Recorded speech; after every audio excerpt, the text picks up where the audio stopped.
You're listening to She's the Business podcast. Once you've got to a certain point in your business, the number one thing that is preventing your business from scaling to where you want it to be is the impact of your time. And what that means is you're likely missing a few critical systems in your business that would enable you to scale without adding more time and effort to your already packed schedule. So if that sounds like something you need to think about and maybe put a little bit of focus on for your business today, then stay tuned because it's coming right up. Hi, I'm your host, Jessica Osborne, and over the last 25 years in marketing and business, I've helped many brands to launch, scale, and grow, with some of them becoming multi-billion-dollar companies. I'm here to inspire you to get out of your own way and create a profitable, fulfilling business while living the lifestyle you really desire, without all the hustle. So I bring you She's the Business podcast, a unique blend of strategies, tactics, mindset, health, and spirituality, literally everything you need to be the successful leader of your dream business. Made by women for women, this is your weekly dose of motivation and inspiration. My very special guest today is Sam Whisnant, who's a systems strategist. She's worked with so many clients, helping them scale their business with streamlined tech and automation. During the last 4 years, she's helped clients scale from 20K months to 100K months, have 250K launches, and triple their one-to-one client capacity. She originally started freelancing as a virtual assistant when she was living abroad. And then after training as an online business manager and growing her own business to 6 figures, she recently pivoted to build Systems with Sam, a boutique done-for-you systems and operations agency that helps online client-facing entrepreneurs clean up the chaos with custom-made systems so they can thrive as they grow. Now, Sam and I have a great chat about systems and in particular the 3 most critical places your business needs a system that is functioning well, smoothly and efficiently so that your time is reduced, things are working for you in the business, and it is easy to scale your business as well. So without further ado, let me play this interview for you. I'm here today with Sam Whisnant. Sam, welcome to She's the Business podcast. Really glad to have you here today. Hello, Jessica. Thank you so much for having me on. I'm super excited. Yeah, me too. Now, your business, Systems with Sam, obviously systems are your thing. But before we dive into the kinds of systems and let's make something that seems unsexy, really sexy, because how good can systems be for your business? But I'd like to just hear a little bit about, what you do in your business specifically and who do you help? Yeah, of course. I am Sam and I run Systems with Sam, which is a done-for-you operations agency. And so basically what I do is I go into client-facing businesses and I help them set up systems. I help them set up the processes that they need to help organize their content, manage their clients, onboard more clients, and help start hiring and managing their team. And so they can just have a bit more ease and freedom in their business as they're growing and scaling. Yes, amazing. So what are the kind of systems? I mean, system is such a broad word. What kinds of systems are we really talking about here? Do you have a top 3 that you absolutely work with all the time and that's what you're really focusing on and helping people with? Yeah, I love what you said about how sexy can systems really get, because this is the thing. Yeah. Systems are very, very intimidating, I think, to a lot of people and to me as well at first when I first was diving into the online space. But systems are really just how you do what you do. It's the process for how you're running your business. So a lot of times I hear people come to me and they tell me, I don't have any system set up. And I'm like, okay, well, you're working with clients, you're posting content. Maybe you even have a VA. You do have systems. They're just not streamlined. They're probably not working as well for you.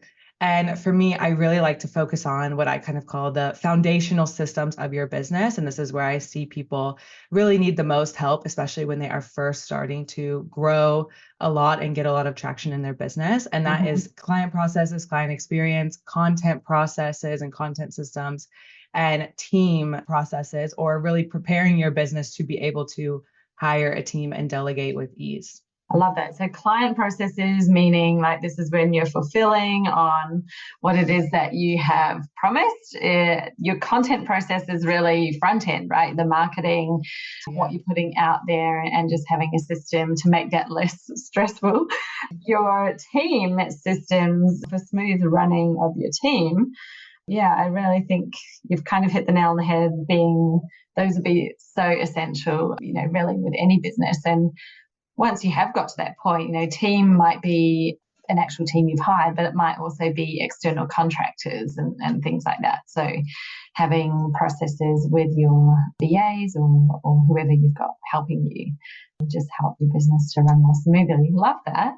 So where do we see, like, if you were like, okay, I've got a business here and these are the essentials that we really need to get up and running, where do you start? What's the most bang for your buck? And if you want to dive in and tell me, why do you love this so much? Like, let's make this system sexy. Let's bring the vibe in. Bring the vibe back to systems. Yeah. I think for me, I just am one of those people that loves optimizing. Even in my personal life, I'm like, how can I kind of do the most in the less amount of time with the least amount of energy, and really make the most out of, my days and my life and whatever I want to really be doing. Mm-hmm. And really with systems really help you create consistency in your business. And consistency is such a key piece to running your business. And at first, when you're first starting out a business, you're going through this winging stage of you're just trying things, you're throwing spaghetti at the wall. Like, this is a very important stage because you're figuring out what works and what doesn't work for you. But a lot of times the back end of the business gets really on the back burner, and we're just going. We're like, okay, we're just taking action. And then we hit a point where that action starts to pay off. We're starting to see some traction. We're starting to see some growth. And then the back end kind of creeps back up, and it's like, okay, you're growing, that's great, but I can't hold this. Like, I cannot sustain what you are trying to do or the goals that you are trying to hit.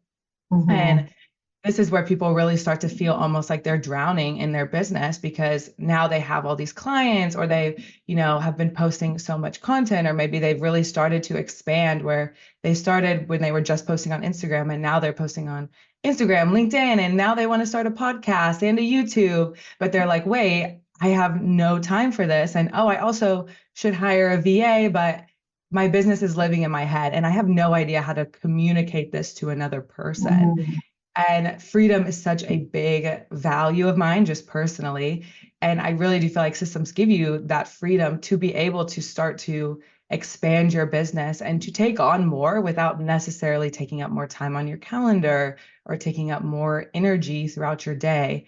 And it just makes running your business easier, because what I've seen is people start to really lose their passion for their business when they hit this part. And they're like, wait, why did I quit my 9-to-5 to now work 24/7? Like, this is so stressful. And that's the last thing we, thought would happen when we started our business. We were dreaming of, way better days and the freedom in life and the ease and the money. And, systems really help bring that back. And so where I think you can really start with systems is, I always say, start with the messiest part of your business, or the part that's taking the most time. Mm-hmm. A lot of times I see this piece be content.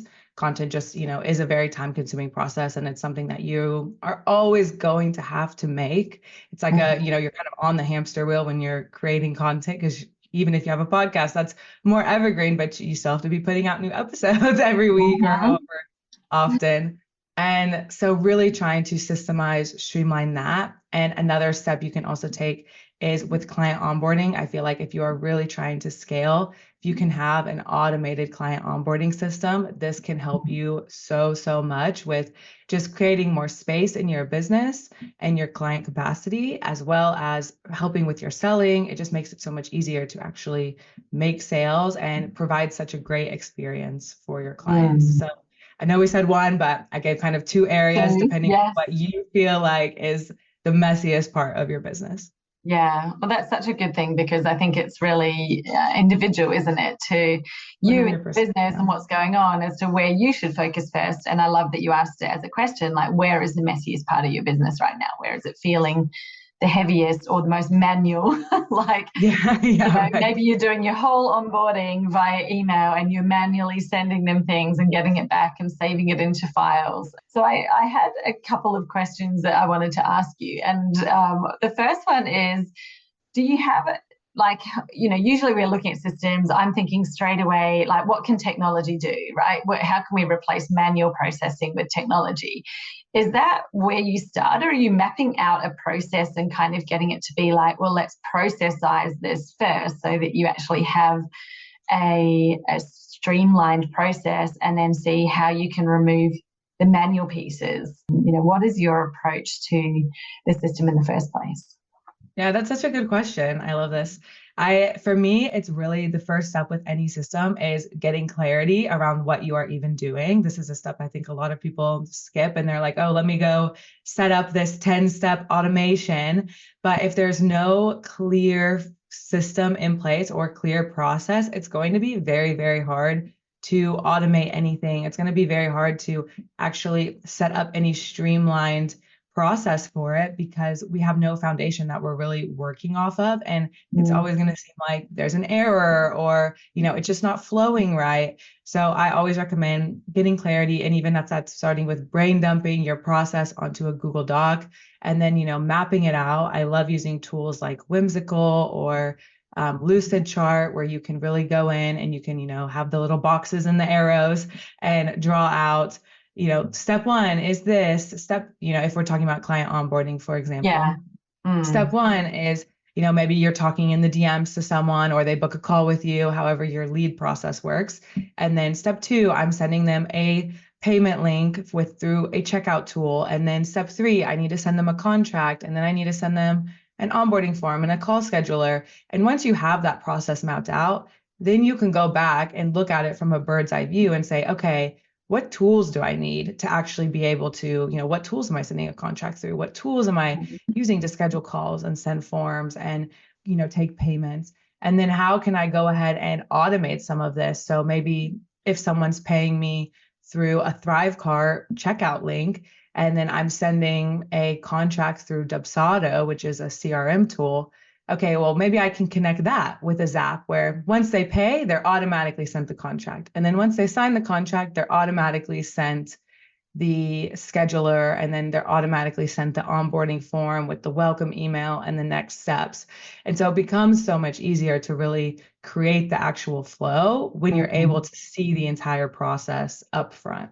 I agree. And do you have any specific technology platforms that you sort of like your go-to tools, or is it more like I need to see what the business needs and then apply technology that's going to be the best fit for the business? Like I'm just curious as to if there are some that you're like, yes, we definitely need some kind of, I don't know, whether it's project management like Asana or Trello.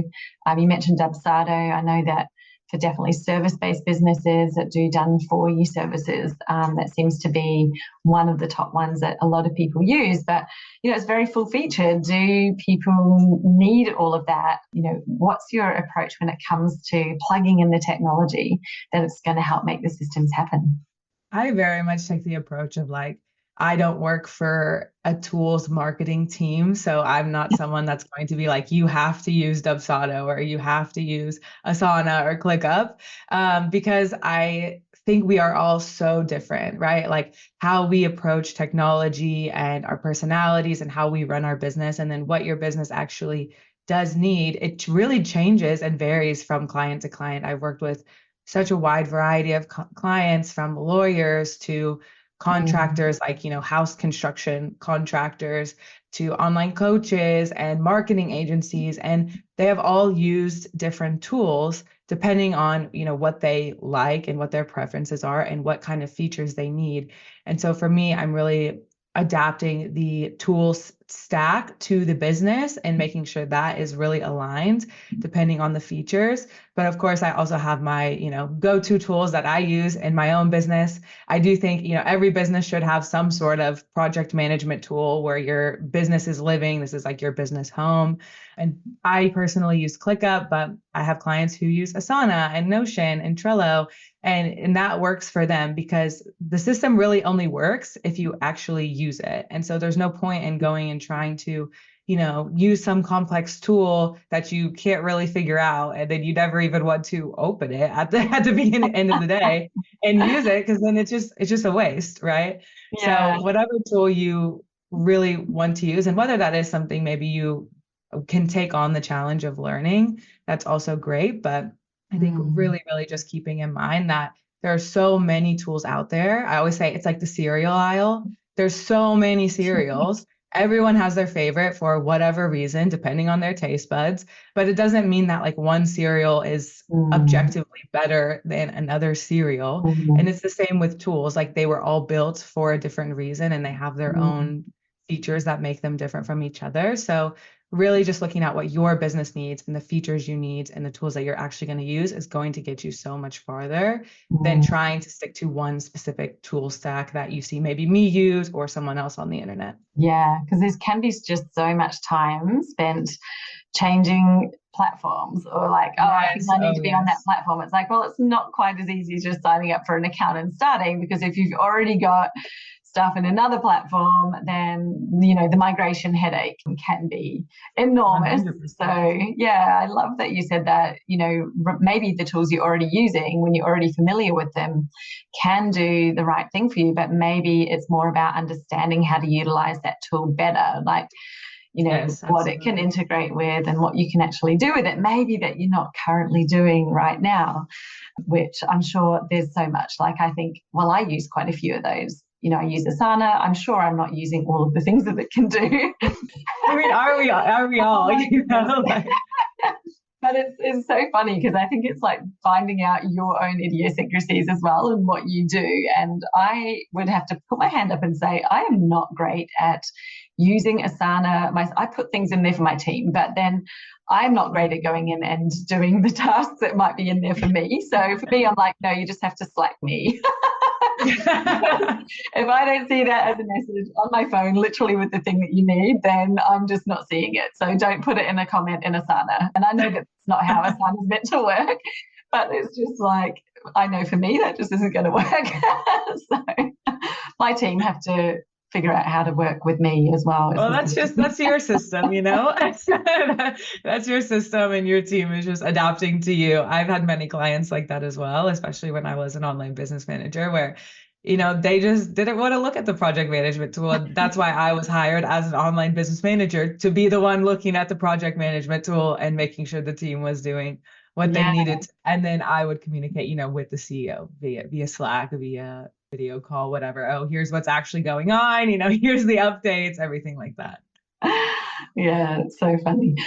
But good. And I think that's the thing. It's like there's no kind of perfection there. There's no real right or wrong. It's just like, making the system work for you. Now, what would you say are some of the biggest mistakes you see people make with systems, with technology? Maybe they're like, I've been doing it all manually. Now I'm going all in on systems. So what are some of the things that people, what should we try to avoid doing once we decide we're going all in on the system? Yeah, I think one of the biggest mistakes can just be going too fast and like too all in too fast. And I mean, we can do this with so many areas of our business, right? Like I see this all the time with content. Like I go from posting 0 times on Instagram to 5 times a week. And like, this is going to be it. And we do this with systems as well, where we're like, oh my God, systems are great. I want to automate everything. And I think people get this idea in their head of, oh, then I will never have to actually do anything in my business again. I will never have to do anything manually again. And that's just not the case, because then what ends up happening is we really kind of adapt this perfectionism mindset of, well, if I can't build this perfect system that, that allows me to never, talk to a client during the onboarding process again, or create a piece of content from scratch again, then I either will avoid systems completely because I don't know how to do this. And then I will just avoid it out of, I don't have the time to go learn and I can't build the perfect system. Or B, we will constantly have this shiny object syndrome, which we kind of alluded to earlier, where we will constantly be like, oh, we see a new platform, we see a new ad, we see a new tool or a new system that someone else is using. And we're always changing and trying to adapt our systems and not adapting from the place of, oh, we're just optimizing one thing here and there. It's we're moving platforms. We're trying to automate things that don't necessarily need to be automated yet. I see this a lot as well with clients, which would be another mistake, is trying to automate everything in your business can really just cause a lot of errors to happen, especially when you're trying to add in these automations you don't necessarily need yet because you see other people have them. For example, like the ManyChat DM automations, this is something that is super popular right now. And I do think it has a time and a place in your business. If you have a lot of followers, if you're getting a lot of DMs, and you're like, I can't keep up with all this, great. That is a tool that you need. But then I see people who have, just a few thousand followers, they're not really getting many DMs anyway. For me, my business, I don't need an automation tool because I can manually answer all the DMs I get pretty easily within, 20, 30 minutes a day. So that I feel like we're like, oh, we need this tool because it will almost make it seem like I'm getting more leads and this and that. When in reality, for me, I want to focus on building a connection with my audience. The priority here is making sure that I'm talking to my audience and having this connection as I'm growing my audience. And eventually, if I get to that point where I'm like, okay, a DM tool would be so great, I will implement that. But for now, really kind of identifying what your priority is and what's going to help you in the long run when it comes to automations, that will really help you decide, okay, is this an automation of like, I just want this because I see that people are talking about how I need it? Or is this something that's actually going to save me time and also provide a better experience for the other person, for the client or the lead, where they can, maybe take steps without having to wait for me? That's such a good point. And I think, what you said with the shiny object and like, oh, I need to have something because it's there and I've heard someone else has it. I think that you can really quickly get into a place where you've just suddenly grown this gigantic tech stack.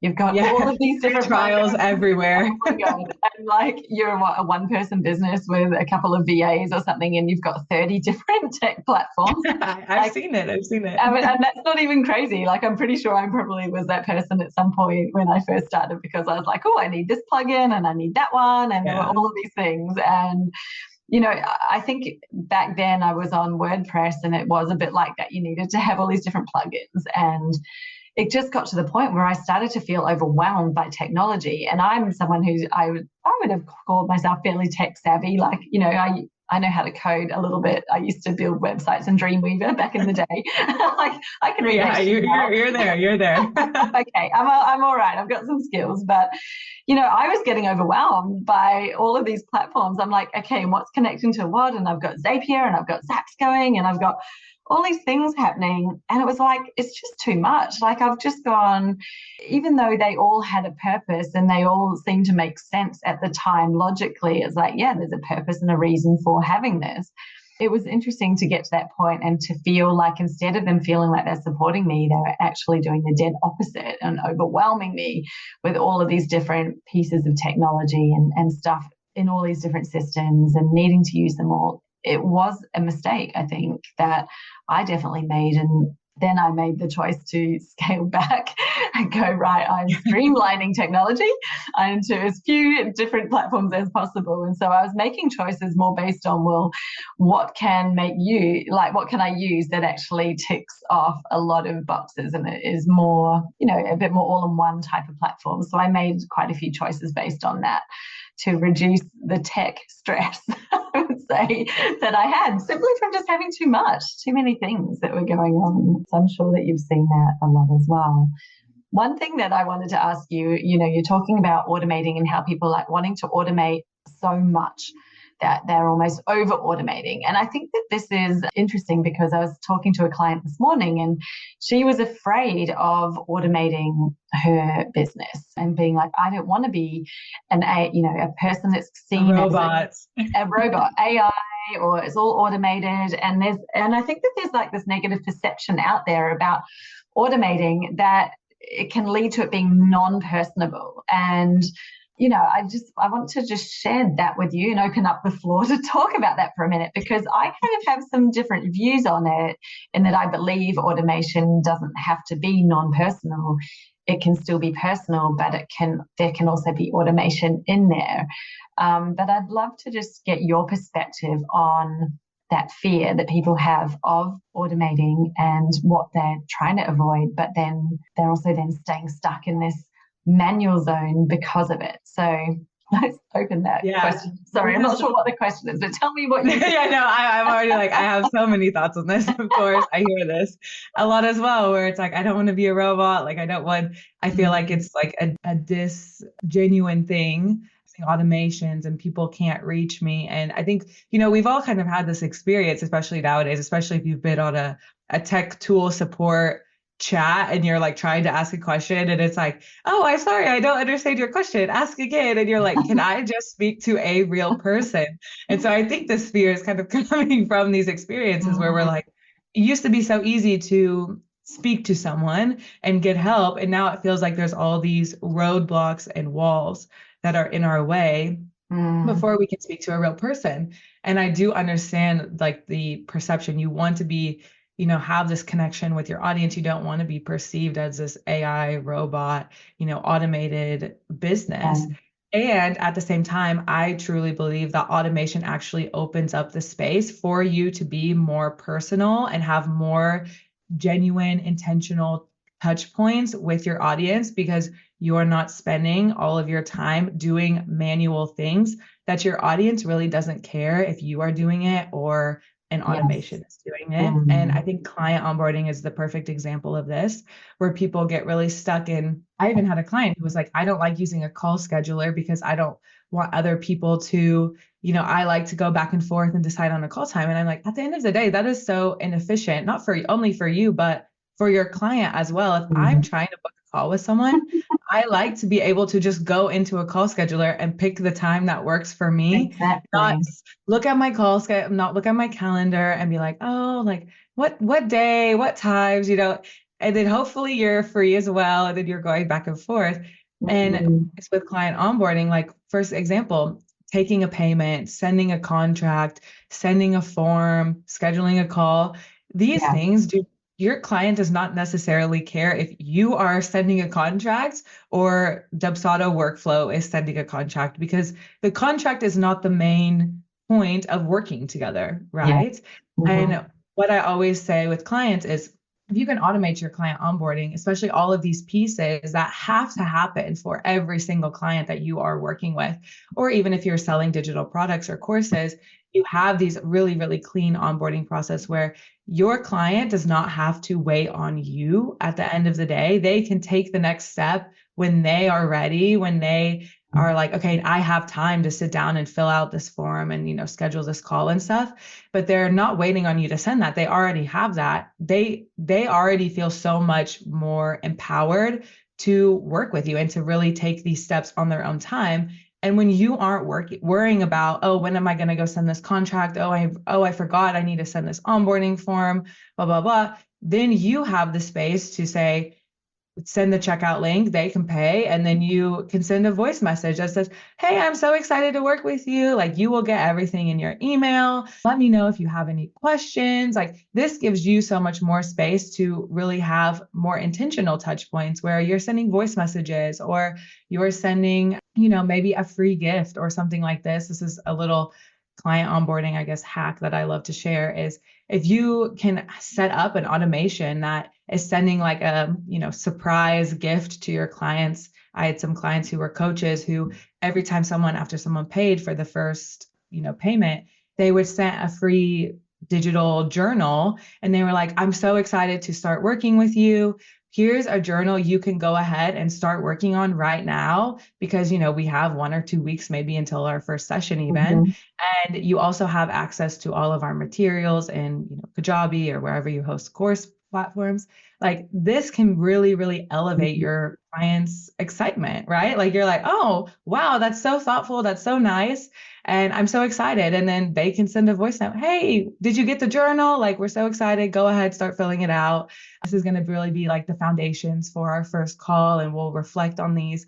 it creates this space to really, really tap into the connection piece instead of only worrying about the admin piece. Yes.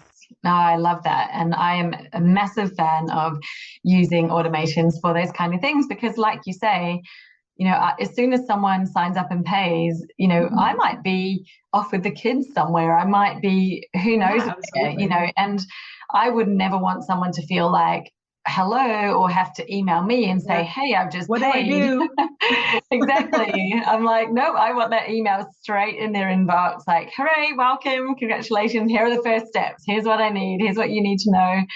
So yeah, I agree. I think that is where automation actually provides a really great experience. So anybody who's worried about automation feeling robotic, it actually doesn't ever, I don't think, to the client, it doesn't feel impersonal because the first thing is like you personalize it, right? So you've got their name, yeah, that's true. filled in the form, and the email says, hey Sam, welcome. You're like, well, it's sent to me. It's not saying hey everyone or hey all or whatever.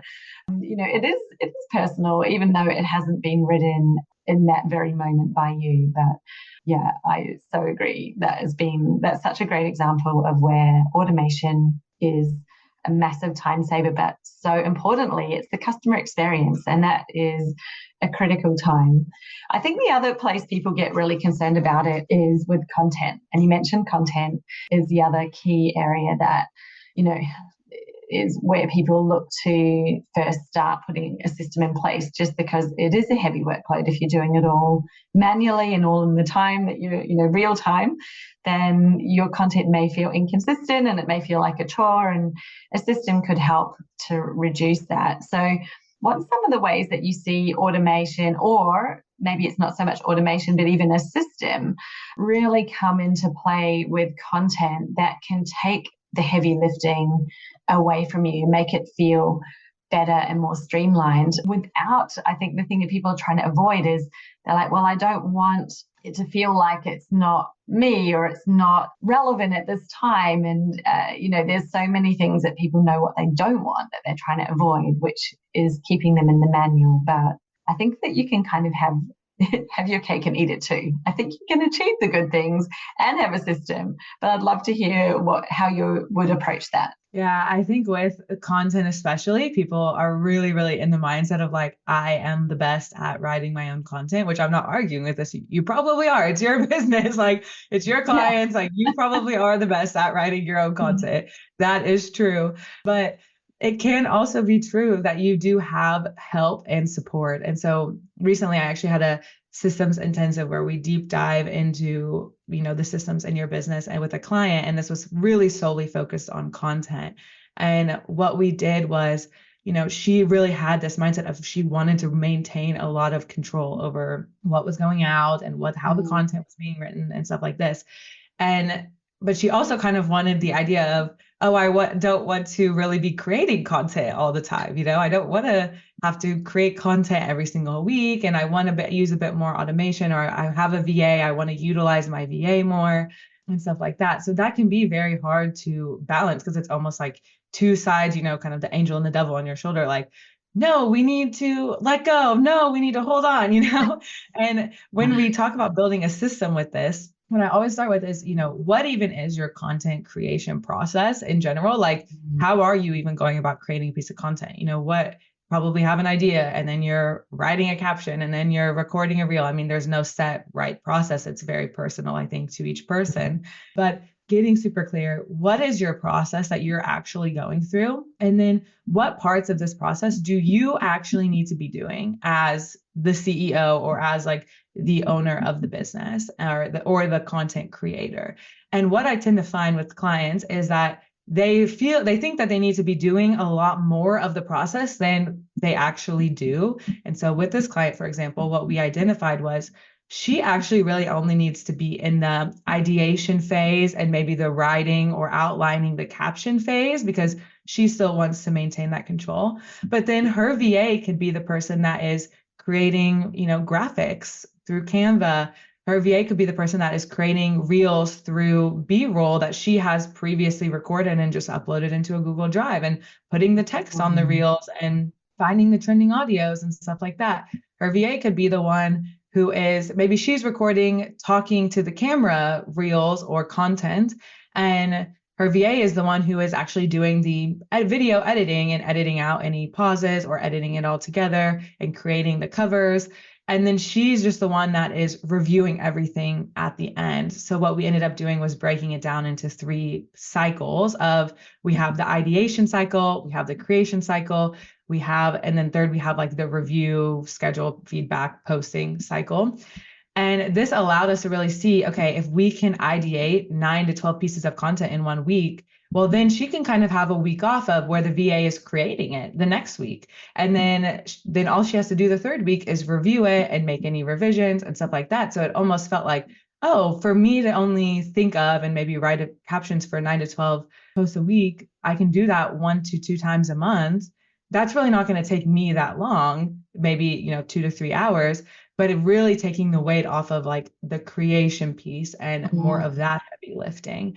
And where you really can start to see with automation and stuff like that, if you want to start to add that in there, I mean, using your scheduling features on your tools, like that is automation, and people shy away from that a lot. But I think this can be really useful for you, especially if you are not posting because you're not creating content and you're like, oh, I just am forgetting to go post, or I don't, you're creating content last minute. Scheduling the content out can be a useful tool for you, especially at first. Or if you want to start repurposing your content, really, really looking at that from the beginning. If you have an idea that you are creating a post on, when you're doing the ideation phase, looking at, okay, maybe I can go ahead and repurpose this to an email and a podcast episode, and maybe actually 2 to 3 other posts, and just doing that up front. And then what you can do is then add the VA into there later on, where if you have a post that you're repurposing to an email, maybe you're just writing the subject line and telling the VA, hey, I want to also use this as an email. Can you expand on it a bit? And then like upload it into the scheduler for our email marketing tool, right? So there are so many ways that you can really start to break down your process and then add in help, especially if you do want to maintain a lot of that control. And when it comes to automation with content, there are so many tools that you can use.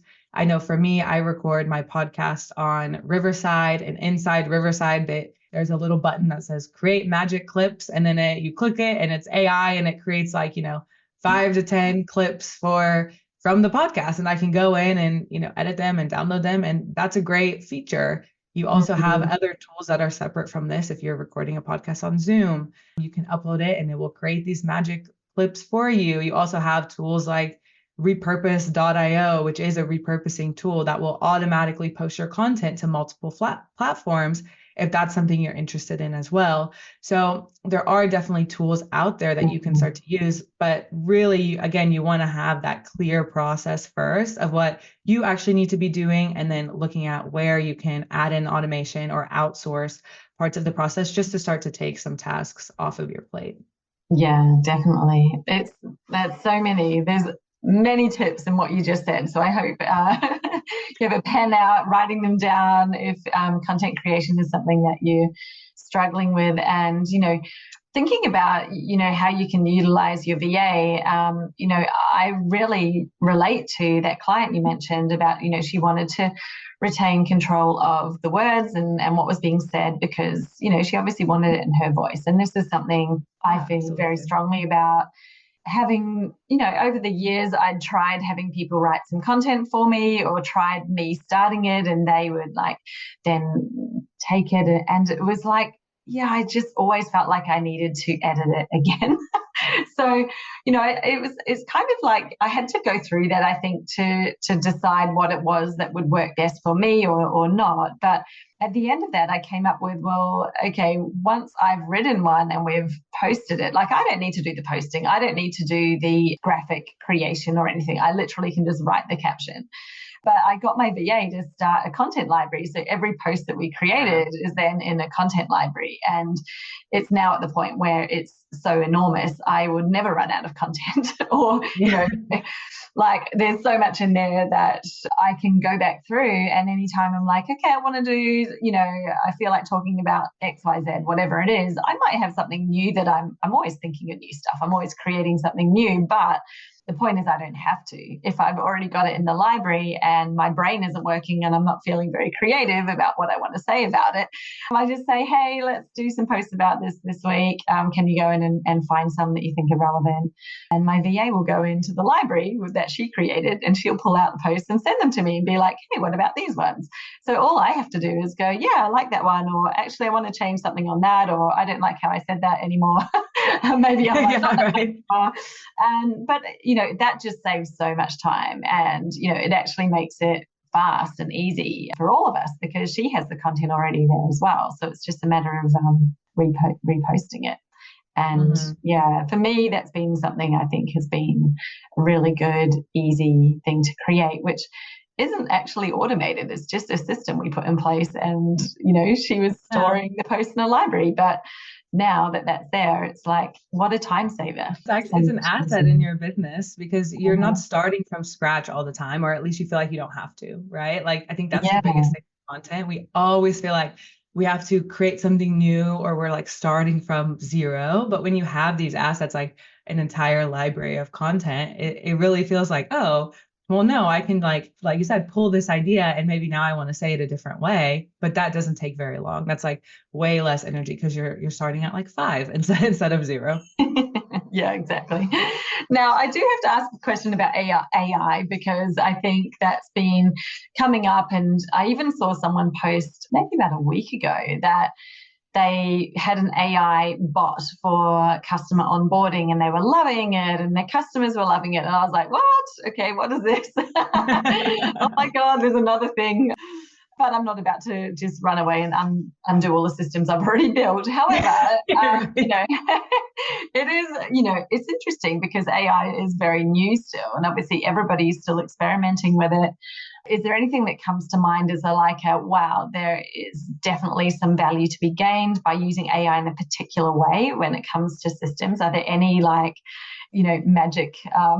magic solutions, magic pills? Yes, if you know any, I think that would be a really cool. Absolutely. I think AI is an amazing tool, right? Like it's so crazy. Like I think 10 years ago we could have never, obviously AI existed, but like we could have never imagined the actual use of it that it's becoming today. But that being said, it also, like you said, it is still very, very new. And I feel like every tool nowadays has some AI feature. Like even my project management tool, I use ClickUp. They rolled out AI in ClickUp and I see it everywhere. And I'm kind of like, I don't even know what I would really use AI and ClickUp for, but okay, cool. Like very cool.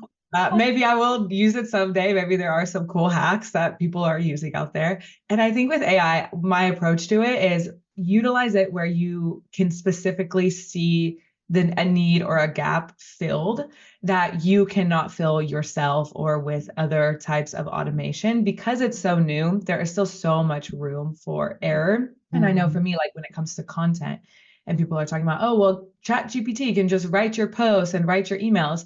For me personally, I can tell, like, if someone is posting a post that's written by ChatGPT or an email, not all the time, obviously, because maybe they're editing it and they're making it sound more, they have special ChatGPT hacks where they're putting in all this information. But I think we are kind of getting to the point where we can see, oh, wait, I feel like this was written by ChatGPT. Like, and we're kind of like, oh, for me, I'm kind of like, oh, I kind of want to stop reading. Like, I don't even really want to read anymore. Yeah. But where I use AI in my business is really with like my podcast editing tool. It has a lot of AI features where it writes show notes and it, utilizes the magic clips. It even has like AI editing where it can go out and edit all of your ums. That being said, is it perfect every single time? No, like I still need to edit the show notes. I still need to check the magic clips to make sure that it's actually saying something that I want to, post on the internet. And this is the thing is I think you can utilize it for maybe 50% or 75% of the process, but it's still at the place where we do have to go in and edit it. And with the example of this client onboarding bot, I'm sure it works like 75% of the time, but I can also see instances where it doesn't work and they still have to probably go in manually and help the person and, maybe fix any errors or stuff like that. And so when it comes to AI, I think if you have, tools that have AI in them, you can utilize those. Another one that I use a lot is Loom. Like for screen recording, I record a lot of Loom videos. I've saved, probably 100,000 meetings at this point in my life, but it has AI where it will, write the AI description and write the AI title. Yeah. It does a pretty good job. Like most of, like I would say 80-90% of the time, it's great. It does the AI transcripts. Amazing. Like these are tools where I'm like, okay, this is useful for me. I can utilize this.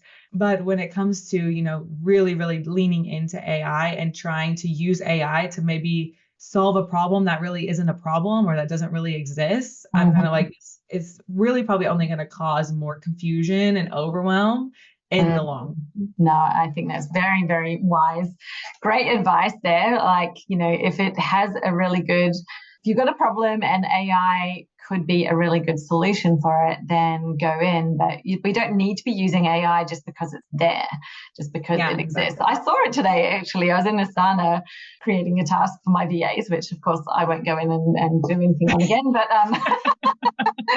but I was in there and it's like it wanted to create the subtask for me, and I was like, well, how do you know what I want the subtask to be? Yeah, exactly. So, I didn't test it out because I was in a hurry, but maybe I should next time to be That's funny. well, show me what you think. Yeah, maybe it'll give you something that you're forgetting. Yeah, maybe I should see. It could be smarter than me. You never know.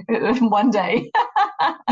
Honestly. Oh, that's so funny. Well, this has been such a great chat, Sam. Is there anything that you wanted to leave us with in terms of a final takeaway, your hottest tip, or something that you wish you could have said to your past self about systems that you'd like to end us out with? Yeah, I think really the biggest tip I can share is just to start that systems will always be a work in progress. It's like personal development or something, it's more about the journey than about the actual end goal, I guess.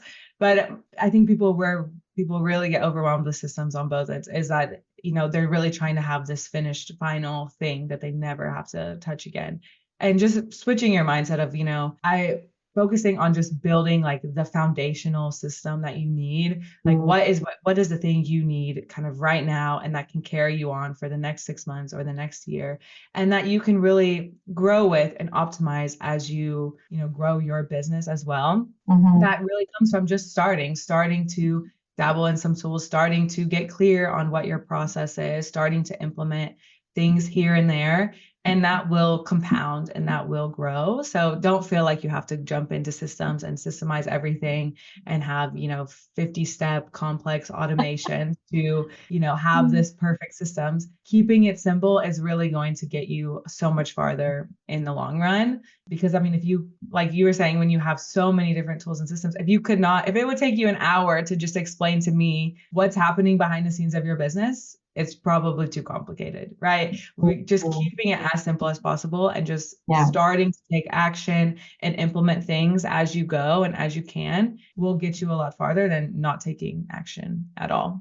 Yeah, I love that. Simple, always best, right? Because you get yourself caught up in the tangled web of your own systems and not be able to find your way out. That's probably not ideal.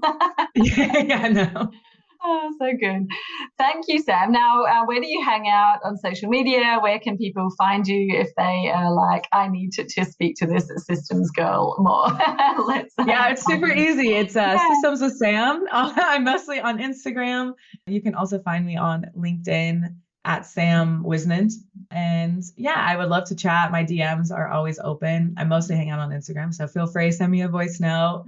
Let me know if you like the episode. Let me know what you're struggling with, and I can try to help as much as possible. Oh, that's beautiful. Thank you. We'll make sure that those are all hooked up in the show notes, so you can just click straight through and find Sam on Instagram or LinkedIn, wherever you prefer to hang out. So thank you so much, Sam. Appreciate your time hanging out with us today and having a really fun chat about systems. So I appreciate it. Appreciate you. Thank you so much for having me. I hope we made systems a little bit sexier today and people are more into it. Yeah, absolutely. I'm pretty sure we did. We definitely had a lot of fun talking about it. Thank you, Sam. Bye. Do you know something there are so many people that are overcomplicating their marketing, which means that they're running on the marketing treadmill, pumping out so much content, but still not yielding those results, meaning there are no clients actually signing up. Like, what use is an audience if they're not an audience of buyers? What use is it creating great content to share if the people who are reading it have no desire to take that next step to actually working with you? Well, if any of those things are happening for you right now, then it's highly likely that you're simply missing a key in your marketing strategy. And those keys are really simple. There are just 5 of them. And it's about how you align them, put them together. That is the simplicity that makes everything work, just like clockwork, so that you have a consistent stream of what you would consider your dream clients literally turning up in your inbox, ready to have a conversation, ready to sign up with you without you going out there to find them. So let's put an end to cold outreach. Let's put an end to searching for clients in Facebook groups. Let's put an end to just waiting around and relying on referrals to come through from other people. Because when you have that consistent stream of clients, then you're in the place of being able to choose. You've got an abundance of opportunity out there, and all we need to do is turn on the tap for your clients to find you.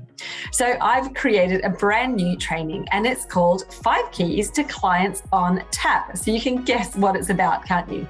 Well, this 1-hour short training takes you through those 5 critical keys that you need to have in your business so that you do have clients on tap, and not just any old client, the ones that you most want to be working with, that are going to make you profitable, that are going to fulfill you, are going to make you feel like jumping out of bed every morning because you love your business so much. So you want in? All you need to do is head to jessicaosborne.com/TMF for the magnetic formula. So TMF, and get yourself into the next session that's running for this training. You honestly will not regret it. It is going to change your business, your life, if you've been experiencing any of those problems I mentioned before. Look forward to seeing you in there, and let's do this.